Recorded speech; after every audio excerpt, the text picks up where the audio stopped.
तरीके का मेस मिलता है सभी को।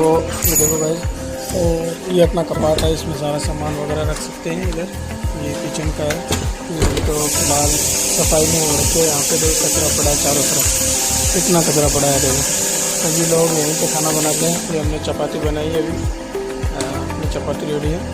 ये गैस का ओवन है, यहाँ पे पाइपलाइन लगी हुई है सभी। जो है अपने तो यहाँ पर इंडिया में टंकी, गैस की टंकी होती है, लोग यहाँ पर नहीं है। देखो सारे सब कुछ ये गैस का ओवन रखे हैं, ये गैस के ओवन है सारे। इधर भी गैस के सारे ओवन है, गैस के ये सारे। देखो इसमें गैस के चूल्हे रखे हुए हैं यहाँ पर, अलग अलग खाना बन रहा है इधर। और ये कचरा पड़ा है, ये बिल्ली वगैरह।